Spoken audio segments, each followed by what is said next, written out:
mean, it was a silence that almost broken eventually, but Five Rat just decided to break it, and then that's not the team fight. That's not what they were looking for. And of course, Yuma has the money. He's playing with everything. He knows that he could just go for it, and he's not off to a bad start. It's the only way he can die.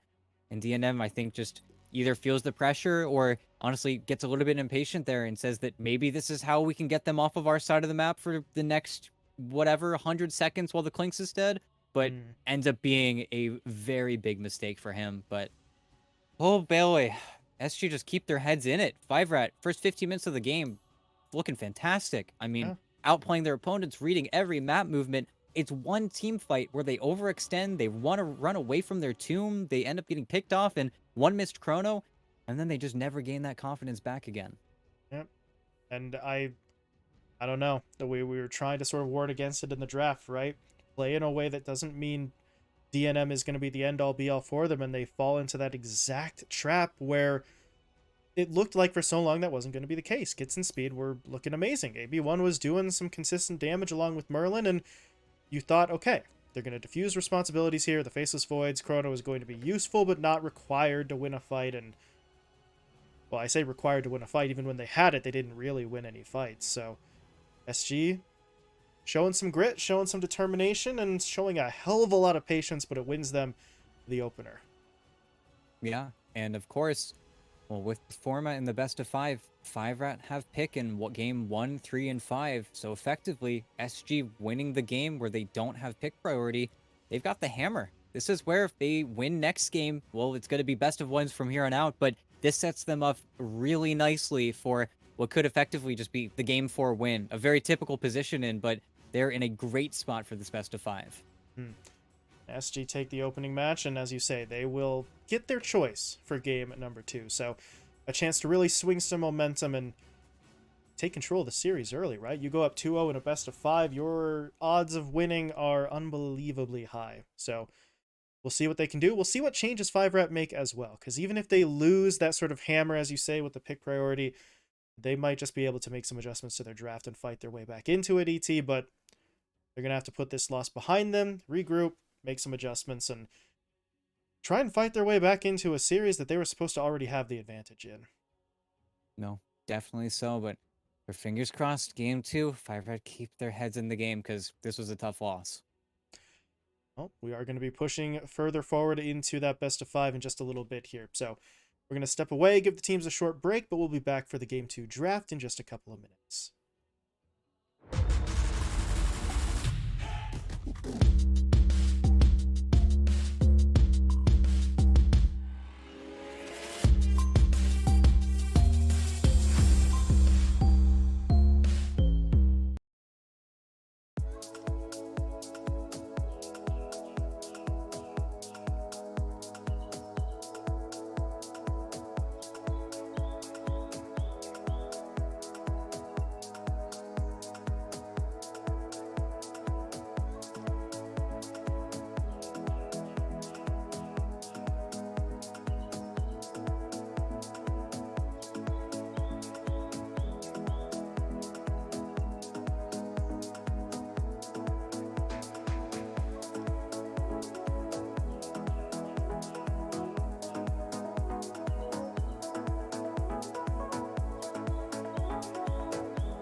Do you miss me at all?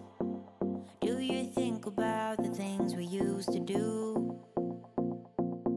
No, you couldn't stand tall. So why didn't you call? So many years has gone by, but I think about you all the time. Looks like you're changing and all. Well, why didn't you call? Something in the air, always something in the air. Inexplicable, I can feel it in the air. Can you feel me?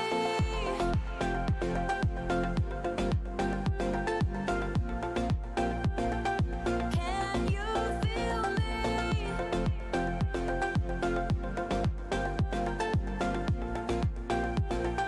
Can you feel me?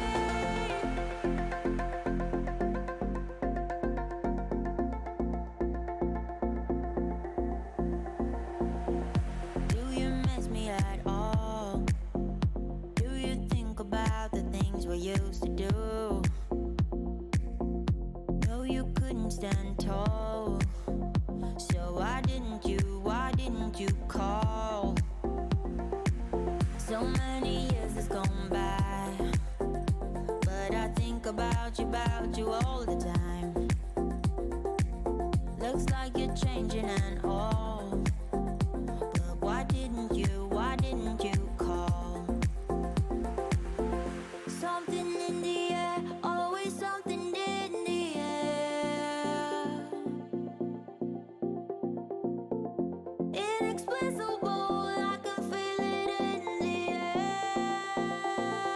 Can you feel me?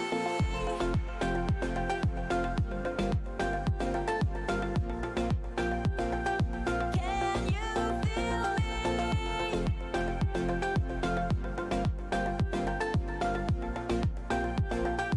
Can you feel Can you feel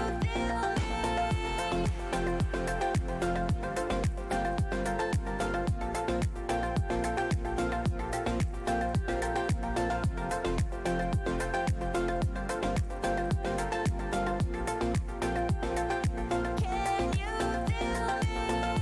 Something in the air, always something in the air. Inexplicable, I can feel it in the air. Can you feel me?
Okay, there we go. Hello, everybody.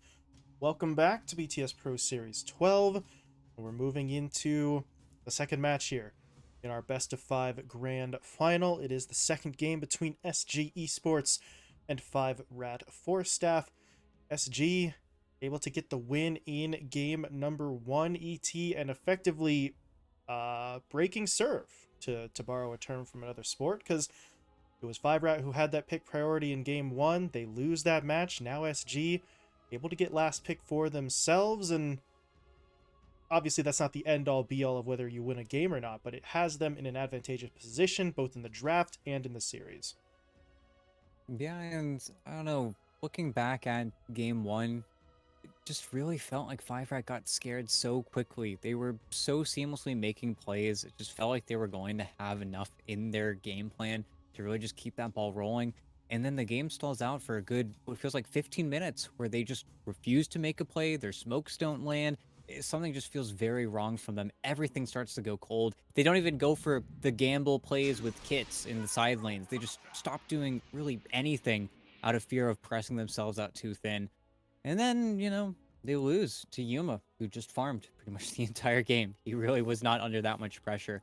But that's where, hey, you don't have last pick, but they didn't ban your gyrocopter out of fear of the beast, so we do get Merlin's gyro. So I am very happy to see that at the very least.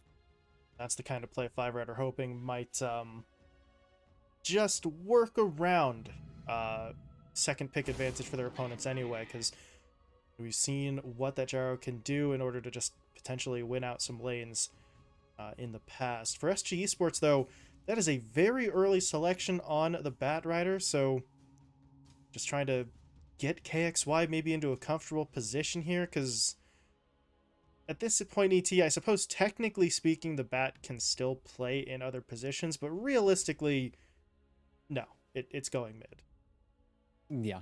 And then the only thing that they would or could do is try to punctuate the phase by picking up a direct lane counter, but I do not feel like Five Red are going to want to do that. I think they just got to let KXY have it at this point, but that's why the bans change things up so much. And we'll have to see, because Five Red, they have every right now. If they want to go and counter that Bat Rider in lane, pick up a Kit's Quap right now, they've got every right to do so. But that's their last counter pick of the draft, because everything else is just going to be very reactionary for what SG are going to do. And because you still pick a core up in that first phase for SG, means that their next hero pick probably just going to be another support, and then they still get to hide their lanes, pretty much everything in the draft, because Bat Rider, I mean, he's just super solid. He's probably one of the most solid heroes still in the game. Still getting nerfed every patch, but still just as broken. Funny guy that is. Yep, just still unbelievably strong. Part of the reason SG want to secure it. It's a strong hero. KXY's played unbelievable amounts of games on it, so now we see if Five Rat are going to pull the trigger. Do they want to do this? Do they want to take a Kit's hero now, or do they push it off? Nope. They will take the lane counter, and we'll see if SG, had some sort of master plan here, or if they were just kind of trying to bluff their opponents into something. Well, the master plan would be probably just picking Tiny next and then moving the Bat Rider to the off lane, just taking him out of that situation, just saying, okay, yeah, we're going to pick up like Invoker or something now for KXY. Sorry, shucks, that was just a little bit of a funny Bat Rider mid play we were going for, even though Bat mid definitely seems like a better hero. But again, that's Five Rat's last counter pick, and it's sad to see, because in game one, we're hemming and hawing about how much we like, and look at Five Rat, they're forcing their opponents into just a terrible position with their draft, the mind games, and then the Queen of Pain, in reaction to the Bat Rat, it just feels so shallow comparatively, but you do what you gotta do, and it also just, again, kind of expresses how much better second pick is, because this is it. This is your last card that you get to play, and it's a play that SG don't even have to look into, It's just where those ideas just aren't there yet. We might need a captain's mode change pretty soon here. Yeah, change up the order, change up ban number, ban order, it's something, anything really, because the statistics are just a little bit too hard to ignore, right? The advantage for both second pick and for dire side for like 90+% of heroes. Some changes to captain's mode, some changes to the map. Would certainly be in order here. We'll see what we get. I don't know, ET, if you've been paying attention, but there's some rumors going around that are not the most fun in the world, but yeah, here's hoping that that's wrong, right? Yeah, everything is burning down. Dota's ending, 2 years, and then we're going to be on the side of the road, casting for pennies. That's how it works. No, it's gonna be fine. Everybody's just overreacting. Everybody's such a big baby, but that's what Reddit's for. It's an enabling community. But no Reddit hate. Maybe later, but we'll see. because ban-wise, really, heroes that we have not seen or valued all too much. I understand the respect ban Right. of the Yuma Monkey King, just because he's one of those few players right in line with players like Lumiere that just get really active really early, are very obnoxious. I think as well, in testing out the Gyro support, they figured out that Monkey King just barely has enough time in lane to actually kind of deal with it. Same with the Ursa, so covering that Gyrocopter's lane a little bit here, while also banning out some Yuma classics, but I am worried that this is just a little bit too much because Yuma has a very wide hero pool. And now that the Void is taken out, I feel like you still want to stress DNM a little bit here and push him to maybe take a hero away from Yuma, play some of that steal game, because otherwise, I think you're just going to be pretty happy with whatever he ends up playing. It's also where, very different from the last draft, Yuma Troll is still kicking around in there. It's one of those few situations where speed kind of loses his lane, which is not something you really say for this player. A lot of the times he just ends up in a very stable position and usually more farm than his lane opponent. But with that hero, just ended up being kind of his kryptonite because still beating his head up against a hero that just straight up kills him at level 6. Not very fun to play, but there is a hole. And let's see if they pick it. No, they pick Clockwork. There is still a Visage in the game here. A band that has evaded pretty much everyone. Yeah. And right now it definitely feels better for SG, but I feel like somebody's got to do something about this hero. I feel like Firerat could just back-to-back pick Visage Tiny right now, and I'd feel a whole lot of hell better about their draft, but then they would make the Gyrocopter a 5, and I don't know if AB1, he can definitely play it, but I don't know if he wants to play it. I feel like he's probably the one that theory crafted it, but that's where the second set of picks here from Firerat hopefully give me a little bit more confidence. Yeah, let's see what they want to work with here, because, well, you still have plenty that you could do at this point. Honestly, they could also just keep it simple and take AB1's Jakiro again, because that's basically never going to be banned, despite the fact that he plays it at every possible opportunity. It's not so strong that you're willing to really take the time to remove it. Although I say that, ET, they did put a ban on the silencer on the SG side, which I guess is a higher impact against everyone compared to the Jakiro, but is that the direction they go in? No, they go for the Vengeful Spirit instead, so a little bit more dynamic, I would say, compared to the AB1 Jakiro, right? Someone who can actually make plays on her own. Yeah, and of course, versus Batrider, you snap the lasso. You pull it a little bit too far. Real easy save. Same against the Clockwork, especially if your combo is just going to be hookshot in and then kiss right on top of them. Well, Venge is going to take that place. Oh. And Axe. Okay, well, what real question is does Axe have enough damage in the draft here? Is the Queen of Pain and Gyrocopter going to give him enough? Because even though I like the Gyrocopter a lot, I think it's really disruptive. It's going to be very annoying, especially for Batrider in the mid game, pre-BKB. Not going to really have too much fun unless there's a Snapfire killing those rockets.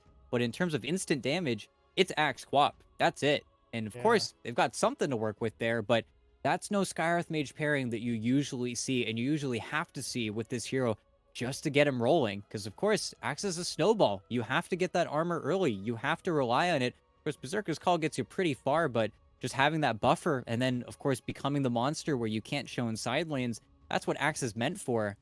Just feels like this is very different from what Fiverat have been wanting in a lot of their drafts.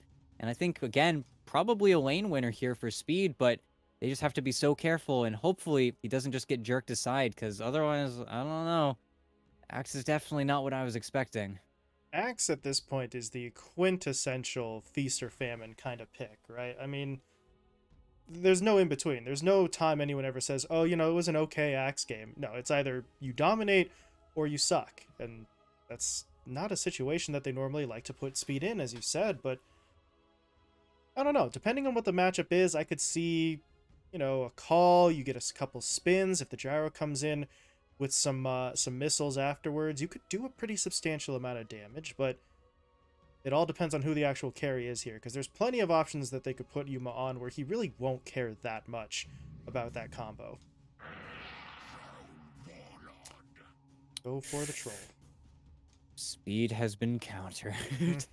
And, well, Troll versus Venge might be a little bit more annoying, because, of course, you take what's in front of you, and that might just be Avenge swapping out and, giving her life for it. But I mean, Yuma's happy. He gets a very easy lane. He gets one where his hero can very naturally secure range creeps, isn't going to be slowed up by the battle hunger too much. A ranged hero who can be a melee hero, so when it comes to the gyrocopter harassing him with missile, just seems figured out. And I think that's where SG, they're using a lot of those lessons that they learned in their last series against 5-Rat, and then just kind of turning things on their head. And I was wondering, because Lycan honestly started looking better the more I thought about it. And of course, Lycan Snapfire, it's the one lane that we have seen the Lycan pretty consistently forced into, just because, of course, you have the setup with the cookies, and once you hit level 3, then they're invisible, wolf cookies.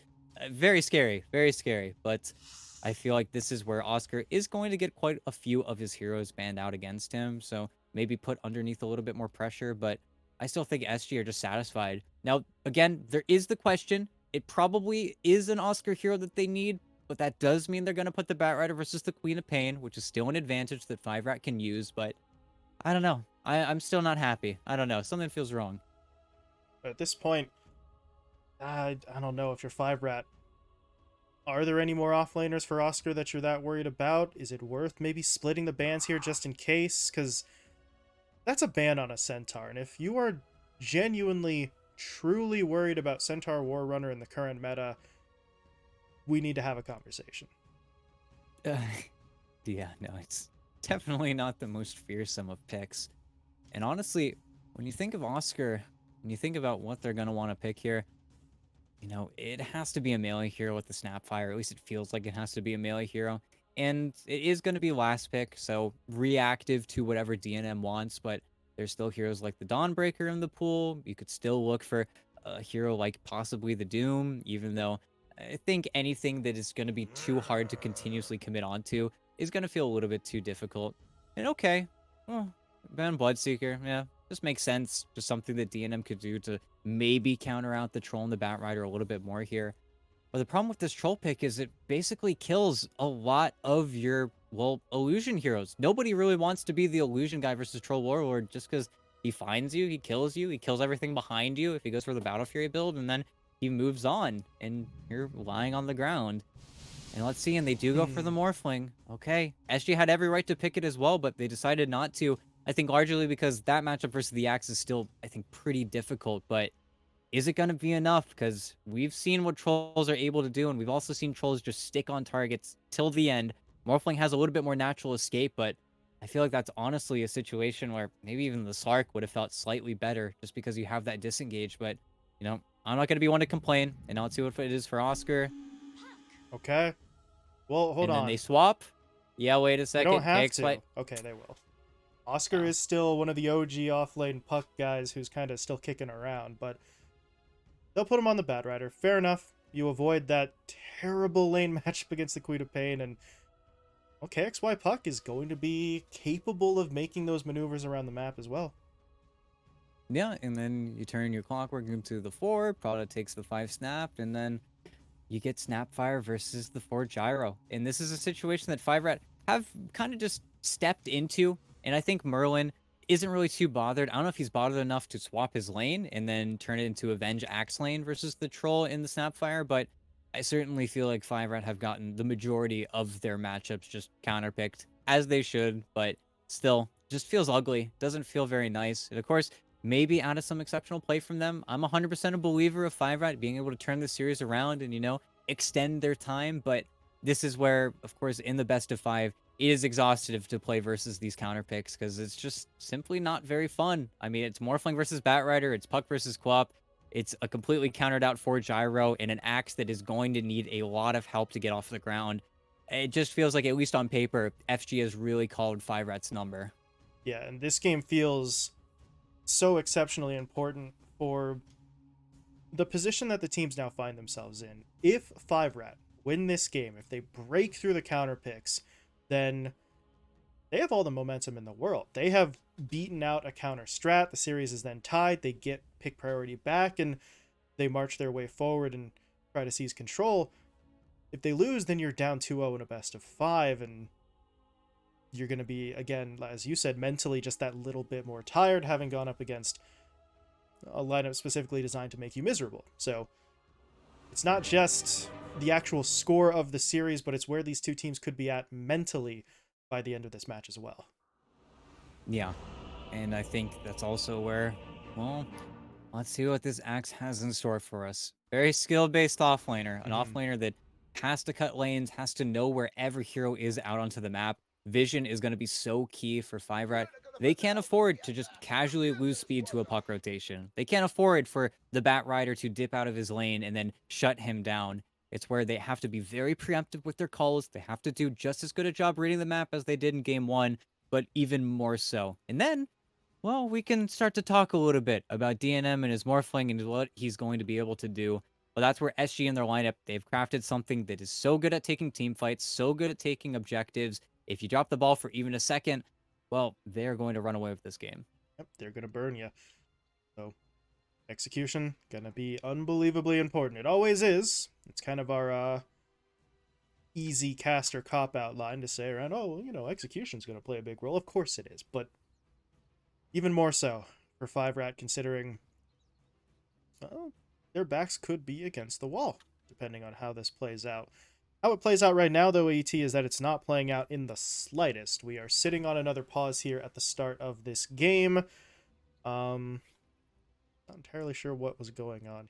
Looks like Kits had DC'd but reconnected, but the pause actually did come out from the SG side, so they might be still dealing with some issues. There were a couple of instances they were sort of dealing with lag back in the previous game, so hopefully it's nothing too serious. Kale. No, there were a lot of pauses last game just for little lags, but that's where in SG series earlier today, they were also having a few problems here and there, but Sure. do hope the game gets underway soon and get to see some of these performances out, because it really feels like 5rat have cobbled together something that, of course, from ahead probably looks a whole lot easier and better to play than from behind, but that's where there is a lot, especially on the cores, both Kits and Speed, but even I think Merlin, to a certain extent, just testing his mettle on the gyrocopter, because if there's ever a time for him to be countered out, really with his back up against the wall, it's pretty much now. We'll have to see. He could just decide to be annoying, and then, you know, maybe he just says, oh, I'm gonna come mid, and, oh yeah, you can't do that because he's got phase shift. Never mind. Merlin's just screwed. Do you think that they do change that lane, though, put him with the Morphling and run the Axe Venge instead, or is he just going to stick with the Axe Gyro setup? I think it's just going to be the Axe Gyro setup. He's already got a stick. You wouldn't bring a stick to... Oh, wait, actually. Maybe you do just send him. Yeah.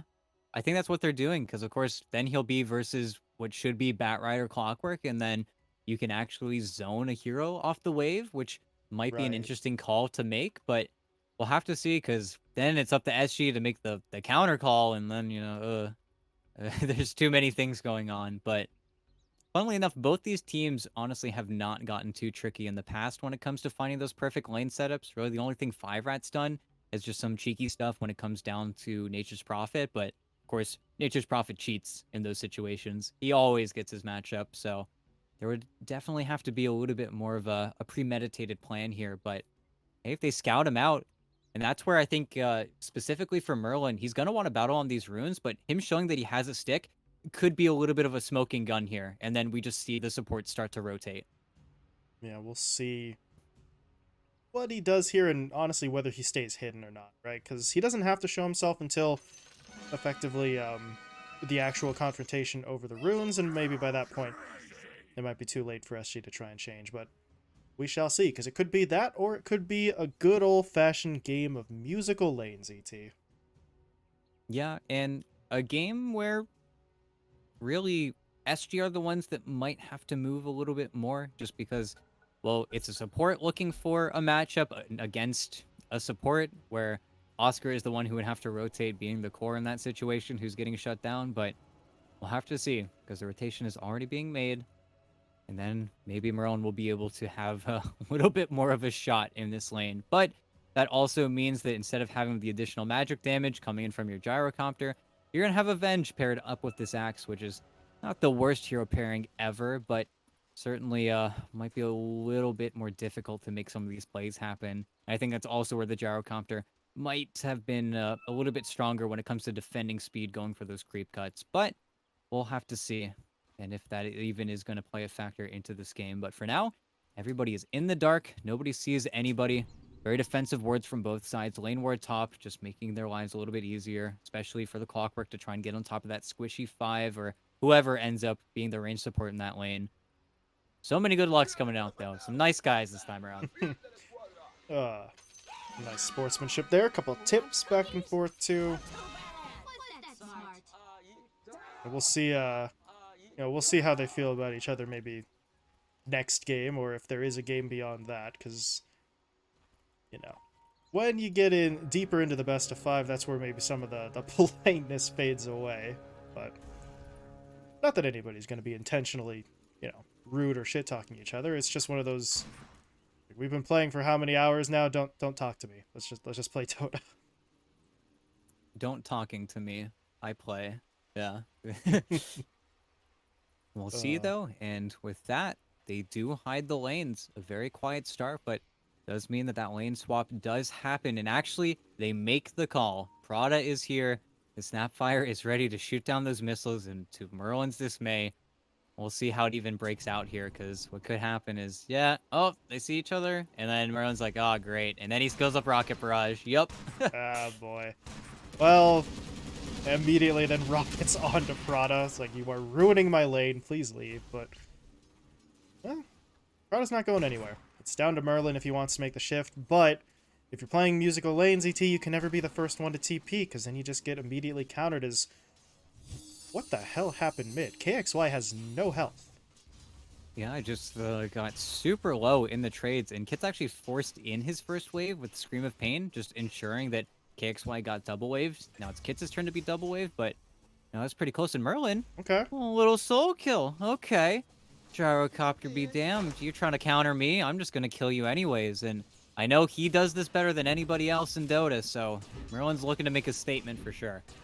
On the other side, AB1's starting to drop a little bit low here, and he does get taken down as Yuma, well, wasn't going to really be able to get it done just under his own power, so he sends out those whirling axes at the end, and...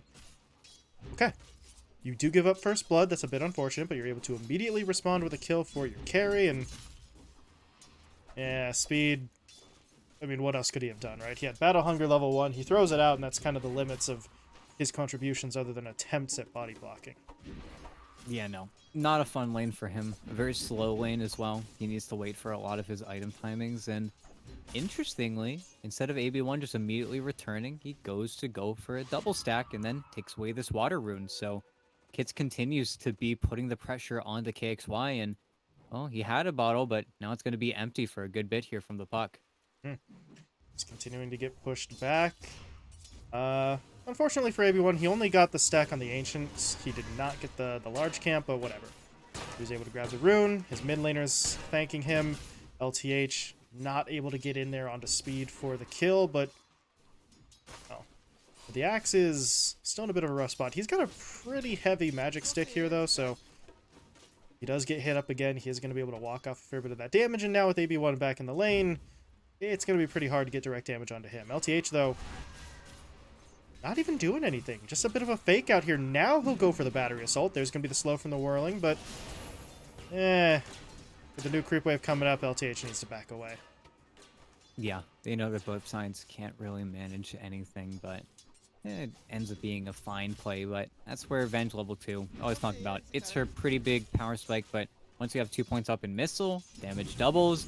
That's where even Yuma needs to be careful. Probably will need a raindrop at that point just to stick around in this lane. Well, it's been relatively quiet after that initial kill, and the same thing could be said about the top lane, but mid, this is still kind of interesting. Kits is really bullying KXY, but you look at the farm, he is behind, but KXY is not getting fully shut out here. He's had to play a lot more cautiously than I think he's comfortable with, ET, but still making the most of opportunities. No, he definitely is. Just isn't letting himself get too far behind, but yeah, we'll have to see. This is a very slow start, though. Just isn't really enough damage across the board. A lot of these creep waves are also just getting pushed into each other. It's where I think not a farming game playing out for us that nobody's really too upset about, but the game, and pretty much the exact game that Yuma loves to play in. Meanwhile, LTH This is an interesting play here, not in terms of him potentially just dying or stealing the creep wave, but I was wondering if for a moment he was going to take a different path as he denies to the tower. If he'd have gone into the jungle, then he might have gotten the vision on the stack, and if you're SG, you can be fairly confident that those stacks are something that's happening, but actually having the confirmed vision of it is that little bit step further. Yeah. And we'll see, because, of course, Clockwork, he's got flair. You know, eventually Yeah, he'll that's be able to do something, but that's where, until that point, though, it's something that you don't really want to give away to Speed, because it's not like the Morphling is really going to be capable of taking any of those away, but we'll have to see. Does just feel like he wanted the mana as well, though, but LTH very low. TP's directly to the bottom lane. I thought for sure dying to the tower he would have TP'd mid to maybe refill KXY's bottle, but that's not going to be the case, so they're going to look for something. This is technically something, I guess. Pushing Speed away, but not really going to be able to find any sort of kill, but the kill comes top. Merlin does get himself punished. Prad is able to find a little bit of revenge after giving up that first blood, and, well, Oscar dropped pretty damn low on his own HP, but he's going to be okay, and SG tie up the kill count. Yeah, get a little bit of a reset, and Oscar, he's not doing the best, not doing the worst. He has a pretty interesting double null build right now, just to give him maybe a little bit more of a shot when it comes to last hitting versus the Morphling, just because there is that base damage differential, but doesn't end up working out. But LTH, okay. Got caught in between the trees. Speed was, I think, just going for a creep pull, but then gets punished, and Yuma's walked over, but he needs a root. Does he get it? Nope. Gets damage blocked as well. Yeah, pretty hard kill. Just going to go back and continue to farm. That little encounter, though, does clear up kits. So just blink in, grab a rune. So he is going to be okay for the time being. He will continue looking pretty solid here against the puck, but that puck hit level 6. KXY goes all the way back to base to heal up, but he could TP somewhere else, and they could look to make use of that Dream Coil. And we'll have to see, honestly, reflected in his items. And yeah, he's actually TPing bottom. I was going to say if he waited for his boots, then this rotation feels a little bit better, but ends up trying to connect with the Clockwork now. But this feels like quite the reach, and they also are very aware that the puck is missing. But here's the coil. Okay. Really nice connection. TP's coming in, though, from Kits. He's got the Sonic Wave. He kind of whiffs, but it doesn't matter. They get the stun on KXY, and he laid out for the kill. He doesn't get it. Speed survives. LTH is now going to have to cogs defensively. He still dies. Kits blinks in. Oh, and Yuma. They don't get the Yuma TP. He's going to kill a courier, but who cares? He's going to die here, and this is a huge, well, just misplay, really, from SG. I think at a certain point, with the puck TPing in, they couldn't afford to dive the tower like that, and it's just too much for them to handle. Yeah, the creep wave comes. It eats a lot of that battery assault damage. They had to use the orb to get the puck even further in. And with a little bit more patience, that play actually plays out for them. But so close to the tier 1, you're asking to be punished. And then Kits just reaps the rewards because he was not only not moving away from that lane, so just sitting there, staticking it, denying all these creeps mids, but then gets to slow down the puck and continue this lead. It's real great stuff from him. While back up top, Prada is waiting to see if there's an opening here. It's kind of hard. DNM would have to push forward on mostly Agi, although he's kind of starting to do that, but I think, honestly, even if you get the cookie from the tree lines, DNM would have the split second to at least start the attribute shift, so I don't know if they'd be able to find the kill, but they're going to give it a try. He doesn't care about the attribute because he can just waveform away. Yep, waveforms away, shifts down, pops a stick, max HP, yeah, Smorfling things. Just making the most out of his situation. Once he has max level waveform, he could look to just rotate and farm even more heavily somewhere else, but that's also where the Morphling is the only one who can actually push down the Troll's Tower, so we'll see maybe a trade come into effect sooner than later, but until then, we're kind of stuck here, waiting for these support levels, because right now KXY, he's got coil, he wants to make plays, but without his Snapfire having the kisses, doesn't really have enough damage, and with all these supports focusing so much on stacking, really, we're losing our early game timing here, but we're not going to be too bothered because we're just trying to blitz ourselves into that mid game. Yuma, is this his ring coming out to him at this point? Yep, so get the Ring of Health, progress towards the Battle Fury. Just some pretty standard stuff on the troll, and they really haven't been able to do much to him to push him out of lane. Speed, however, is going to take the stack, so he hasn't really been able to do the whole aggressive creep skipping kind of spiel ET, but he's got more farm than the troll does, and for now that's going to have to be enough. And it will be, for now. He's pretty satisfied with where he stands, but where you always do have to be careful, though, because all it takes is a second where your support's just too far away, and then suddenly you get taken down here. But top, well, they're going to see Prada. Prada's V-warding. It's probably just going to look to take him down, but yeah, TP. He's going to have to Sonic Wave, but I don't think it's enough. It would have been enough, but didn't want to waste it. Oscar, though, I don't know about this. Okay. They get the lasso, they get the Dream Coil, they get the silence onto 3. Do they have enough damage? Yeah, the Sonic's going to push them all back. Hits does go down. Oscar's going to fall in exchange, though. And now KXY is going to TP home. He does make it away, and all things considered, I think, honestly, SG are still going to be okay with that, because you just needed something for your puck, but the cost is a little bit higher than they would have liked. He's going to phase shift out of the missile, at least, but it's a kill. It's a very valuable kill at that. Yeah. It's still a trade that's going to favor the Morphling, but of course, you know, you do what you got to do here. It's very sad, KXY. He is going to get his bottle refilled by the Bat Rider, but TP mid gets the DD sniped away from him. Still so many supports in his lane. Not very fun, but because he's not having that much fun, always got to bring it up. Yuma's having a great time. The Troll Warlord isn't really getting too bothered right now. No heroes have shown up in his lane. Speed is getting more confident, though. With level 8, he can certainly put a little bit more damage out with max helix. Could be some harass that Yuma doesn't really want to eat, but that's where it's all going to become about this Battle Fury timing. And also, look at the Radiant Triangle. The stacks, the farming, it's happening. You get the Bat Rider. Well, what are they trying to get him here? He's queued up drums into a BKB, so okay. The drums are a little bit of a different build than usual, but this is an off-lane Bat Rider, right? So the itemization does kind of have to adjust slightly. Yeah, and it could be just the want for items like Boots of Bearing, just maybe a little bit sooner, playing versus the Queen of Pain.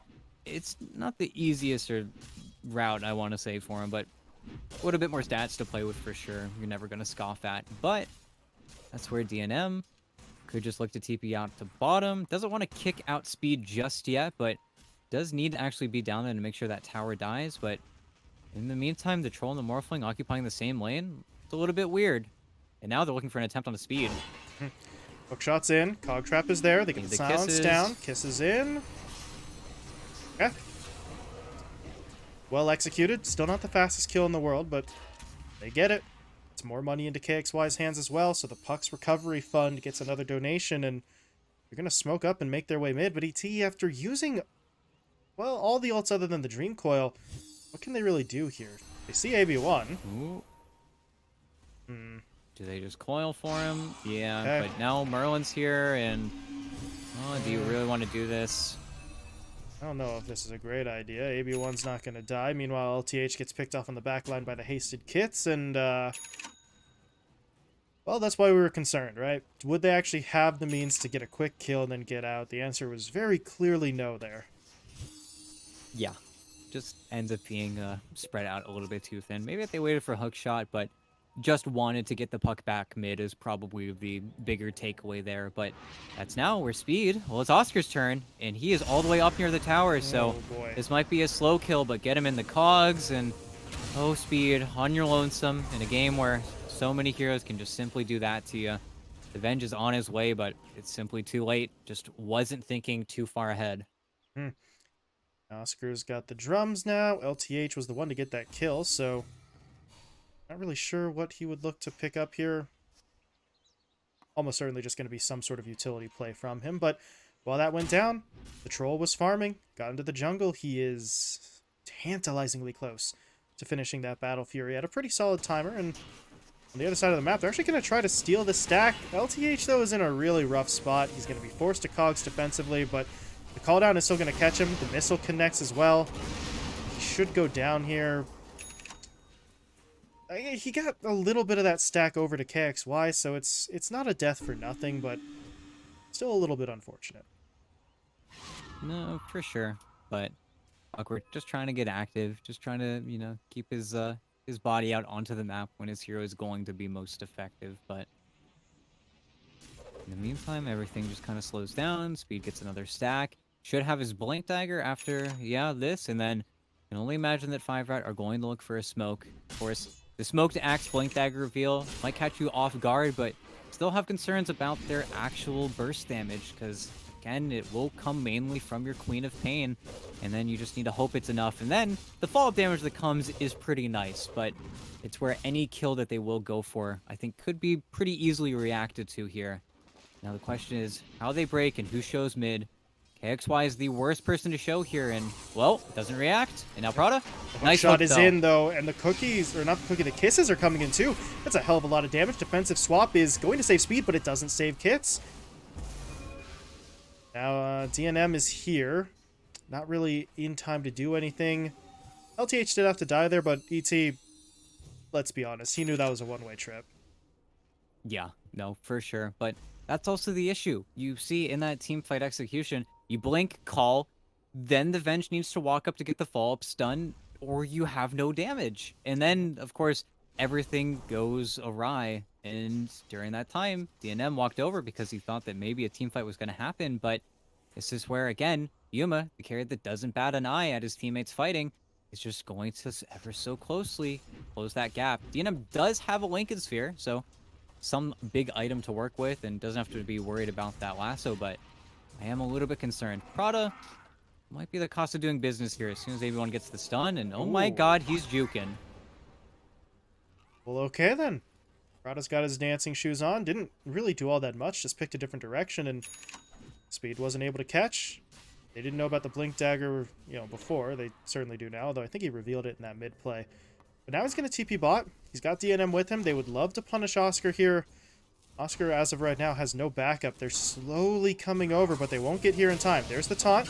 DNM is in for the damage. It's not a lot, though, and all of a sudden, these drums start paying for themselves. He gets the lasso off. The hook is going to come in, but it's only AB1 that they actually lock down, and Oscar does still die. Now KXY, he did not realize that Kits was there and that he has an Orchid, so he just jumps to his own death. Prada's now going to get cleaned up too, and well, maybe he's not. He's going to try and survive here, but there's no way they don't dive him. They're just going underneath the tower. Prada's trying to get away, but he's not going to make it, and that is going to be, eventually, presumably, there we go, a very nice trade out for the 5-Rat side. No, and a 4-for-1. Some good levels, some good XP split between the boys, but that feels pretty great. Just really punishing the overextension, and then AB1 being in position to actually get that swap is so important. Without that, not only do they not get the kill into the Bat Rider, but the Axe also pretty much just dies, and you can't do anything to actually get that rebuttal kill. But also, Kit's finally using his great start to use here with the Orchid, and we'll see how that forces KXY to shift up, but that was also the reveal. So going forward here, you're going to see a lot more careful, more cautious play coming out from KXY. That was him just laying all out, trying to get the kill on the hero and Cogs, but now has sort of a waiting game that he has to play.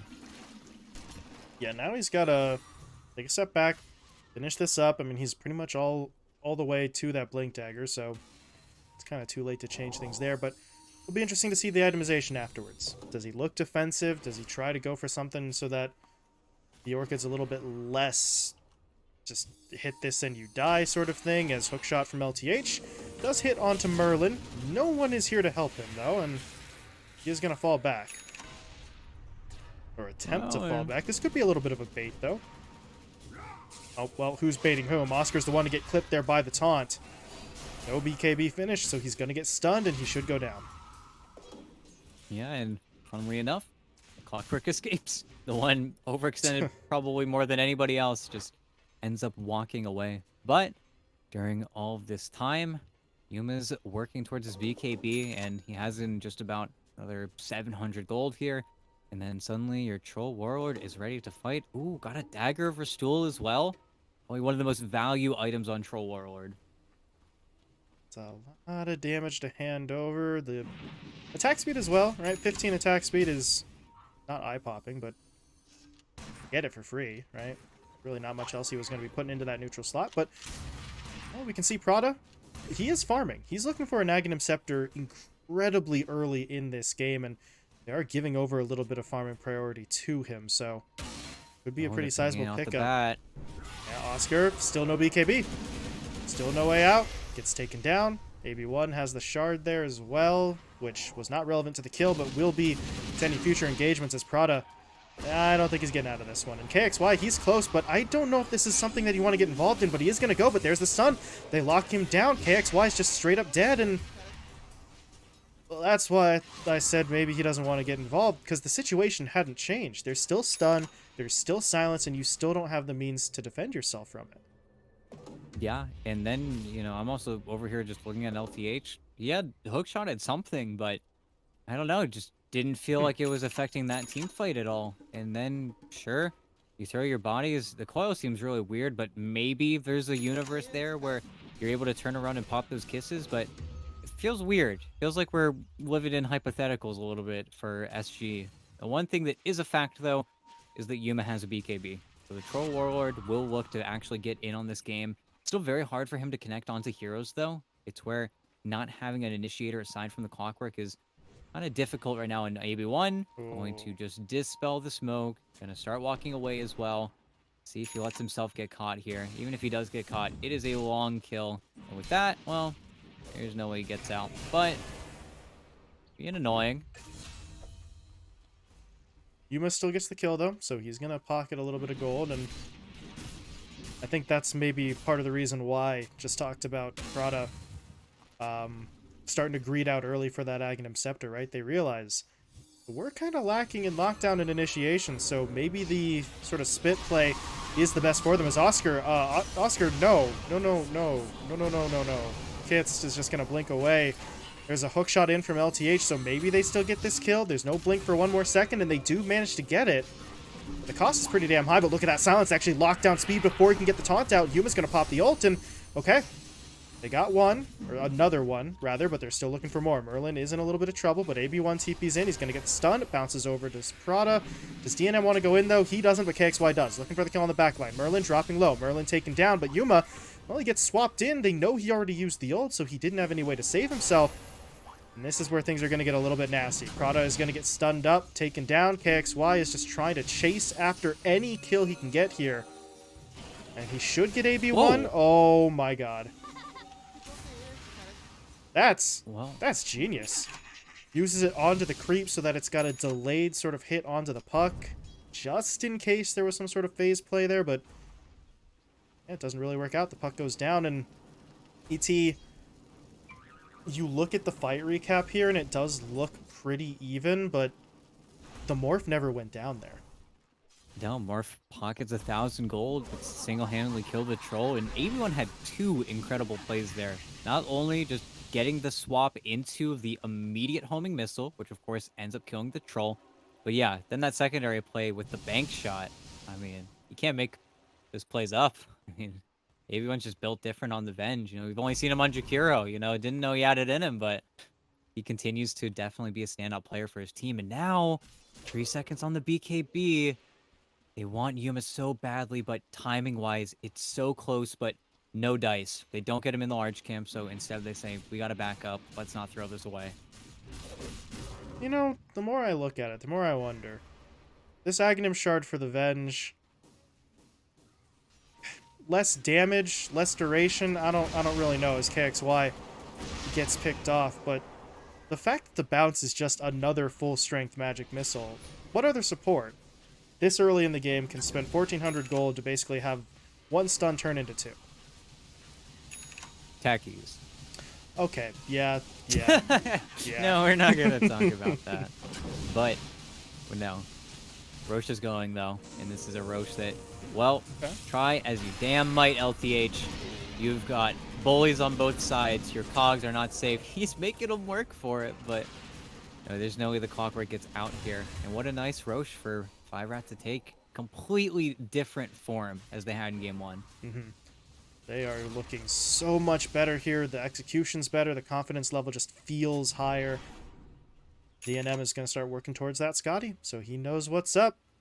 The Lincoln's is a little bit of a more defensive shift than usual in terms of a first item, but it's right back on track. And on the other side, Yuma, is still very impressive, right? He's about to finish off Sanjin Yasha here, so he is not an easy kill. The rest of the lineup, though, can't really hold on. BKB is finished by Oscar, though, so maybe that increases his contributions, but for KXY, I don't know. He's still in a bit of a danger zone. His Yules is almost done, though, so that could just be enough, but that only deals with a source of lockdown, right? If you get silenced, you're okay. You can dodge Magic Missile, but if everyone on Vibrat's using their stuns on you, you're still getting locked down.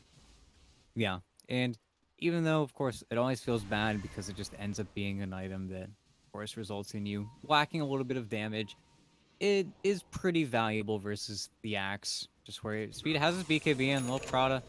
You just walk into it, you know. That's going to be an easy dunk for him. And, oh, doesn't even get it, but he's got BKB on the Axe, so they can only settle for the Gyro at this point, but I don't even know if they're getting that, but Oscar, well, he's in. He just BKB'd for it. He did get the lasso, but the taunt goes through BKB. Yeah, that's... Oh, boy, Oscar. I don't know what the thought process there was, is now Yuma's in trouble. He's going to pop the ult, though. He's turning around. He's got kits rooted up. They're going to be able to find the kill, but they have to get DNM as well. Can he get the root?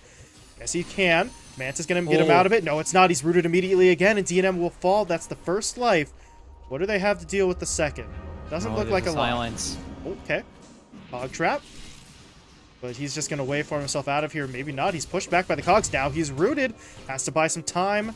Can he get away? No, he can't. He's rooted again, but Speed comes in, dropping the taunt. Looking to just get DNM out of trouble. They will be able to do exactly that as Yuma falls, but Speed had to trade himself. That's a mega kill streak he gives up, so DNM lives. But SG put together, I think, honestly, what was the best team fight we've seen from them so far. Maybe not including Oscar's just bloodlust there. I still don't entirely know what that was, but they take a pretty solid number of kills. Oh, yeah. Honestly, fantastic trade for them. And yeah, Oscar still feels like he's struggling to find his voice in this game, and once he has a Blink Dagger, we'll feel a lot more solid from him. Fingers crossed he also gets a Psychic Headband, so he actually can just move past this Lincoln Sphere. But Kit's absolutely misplayed. He was just a little bit too in over his head. He got immediately seeked onto by the Troll Warlord, gets rooted, doesn't matter that he pops his BKB, and then goes down really without another word in the team fight. And then the Puck and the Clockwork just overtake you and really executed that fight perfectly. And now Ags is done on Prada, and they are baiting this high ground right now, and supports, again, caught. Okay. They take down Merlin first. They're going to get AB1 here as well in just a moment. Actually, no, he just swapped himself. I think he still dies to some DOT here. Yeah. We're going to be able to find him. Oscar, he just ate the Orchid Silence. That's perfectly fine. He's okay. DNM. Are you sure about this? There's going to be the spit out play. They get KXY on top of him. The silence is there. They're going to break through his Lincolns. That sets up for the lasso. Speed coming in. Dropping the taunt, though. Is that enough? Yes, it is. DNM's going to get away, but Yuma's popping the ult. No, he's not. Doesn't matter. Speed just kills him with the Culling Blade anyway. And now the fight's going to start to turn. KXY gets taken down by the Sonic. Oscar has to try and run, but he already used his BKB, so he's not going to get away. He's trying to dish out some damage before he dies here, but yeah, no kill. They will take him down, and everything turns. Speed saves the day, and ET... I mean, it is how it works, but you kind of forget, right? Culling Blade, we talk about it all the time with things like the Dazzle, things like the Oracle, where he doesn't care, but it applies to Yuma as well. If he waits too long to pull the trigger on that Battle Trance, then Culling Blade will still just knock you down. Yeah, and then you see pretty much immediately he gets the Morbid Mask, where if he had that, honestly think that goes the other way, because that was a great reaction from Yuma to actually get both the BKB and the Battle Trance off. But yeah, just took too much damage, dropped below that threshold, got punished. Speed's level 18, so of course he's got level 3 Culling Blade. He's even peaking up to level 20, so goes from 450 to 600, and then suddenly you are a massive threat. This Axe can just straight up kill you, and you've gotten over the hump. And Speed himself, I mean, 11, 5, and 12. He's had a great game so far, and now Culling Blade is just a 600 pure damage nuke for you. It's where a lot of people didn't realize the change to Culling Blade and how they basically made it better in every single way. Yeah, it's fucking terrifying at this point. LTH. Okay. Jetpack's gonna get him away for... Oh, God, not away. He goes back in. That's a bold move, and with the kisses coming through, maybe they trade for Merlin here. No, not quite. And now Product, yeah. Once you pop those kisses, Kits knows exactly where that artillery is coming from, and they're able to take out both supports. Yeah, gets caught off at the legs, just isn't able to kind of save himself in that situation. But, you know, you do what you gotta do. Support kills whenever Roche is dead, not really mattering too much. And I am eagerly waiting here for some of these tier 3s. They only have one more left for SG, but get the Psychic Headband. You don't have to worry about that Lincoln's nearly as much, and they do not find one, which is very unfortunate for Oscar, because now somebody else has to pop the Lincolns. It has to be the Yule Scepter, it has to be a Force Staff, which is very sad. Just turns this Morphling's Lincolns into that much more. Even more defensive strength there as hits. Okay. Kai Assange picked up. A little more damage, a little bit more durability for the Queen of Pain. Still, you know, not massive. If you are caught out by someone like Yuma, you're still going to die. But anyone else, it's going to be a little bit of a tougher kill as 5-Rat setting up. Still no Roche yet, but they do have the DD rune. Oh, okay. You're going to leave the bottle for DNM, so he's the one with the DD rune bottled. And double damage on Morphling. They're going to look for something. What was that? Rada. Okay, he just spat out a creep. So trying to cut waves mid. Meanwhile, LTH is going to pop the jetpack again. Same place he got caught last time. Last time he turned around and hooked into his own death. This time should be okay. He's got TP. He's got 6 TPs. So does he leave yet, though? I mean, I guess you could send out a flare. Oh, and they're going to see it, though, Merlin. Yeah. Oh, he's so ready for it, but, of course, the jetpack. It's the jetpack. He's flying, but oh, man. for Kits, he is teleportation. Might be a little bit better, but he is at least wasting a lot of time. And honestly, with 5-Rat looking for the carrot top, means that this mid wave, this bottom wave is all the way forced in. You're going to get onto these buildings just a little bit quicker than you are, and LTH is still not removed. They don't find him at the end of the day. They snipe out Speed's courier there as well. Was looking for... Oh. Really? Okay. Is he just gonna go for the, Excuse me, I literally forgot the name of the item here, but LTH is TPing home instead, so he is gonna get away. They're spending so much time here up top. Now they're finally gonna actually farm something, ET, but... I mean... It's been like 4 heroes up here just looking for 1 clockwork. Even if they find him, that kill's not worth the time that you're spending. No, it's a lot of time just walking past camps as well, like you said. And during this entire series of events, Yuma gets closer and closer to that satanic. Now, we do see a smoke up, though. This is one of the only things they can do during daytime. They're just trying to cross the map here, looking for the rat's bottom.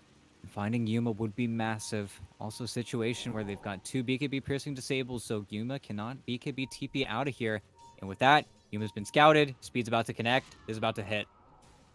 Yep, there's the jump. They got the taunt. And they're just going to blow Yuma up. Can he somehow get away? No, he can't. Calling Blade is going to be there. Rada goes down as well. Swap. I think Oscar TPs. Yeah. Swap doesn't come out quite in time. But hey, that's Yuma dead. That's the big bad threat gone. And KXY is going for a bit of a split push play on the other side, but it's not really going to be that threatening. And now in the river, they managed to catch out LTH. They pull him with the taunt. They stun him up. And just in time for Roche to respawn as well. No, very nice timing. AB1 walking around. We'll see it. DNM might just come back in a second here after manting out the wave. The rat gets forced out of top at bottom. Kids. Okay, BKBs. Not big kill. Still need it. KXY is going to blink forward. Sonic Wave, though, pushes them both back. They're blink away. KXY catch up. At this point, they really can't afford to let him go, but he's going to blink into the trees. Does he have TP? Not for 15. Does he flame break? It's the real question here. You're going to see him in a sec. Gets blinks again. KXY, though, he found him. I'm just not sure he knows it. There we go. Be able to get in with the illusory orb. The problem with all of that, ET... Roche was taken for free. Nobody was able to stop it. Yep. Still an uncontestable second. Roche got the Ag Shard over to DNM for free. Now he's sitting on 5,000 gold. We'll have to see what it is. Feel like there are really no bad options at this point. Could just look for the butterfly and then make it almost impossible for Yuma to stay on top of him, or could look instead for an item like the Daedalus and then just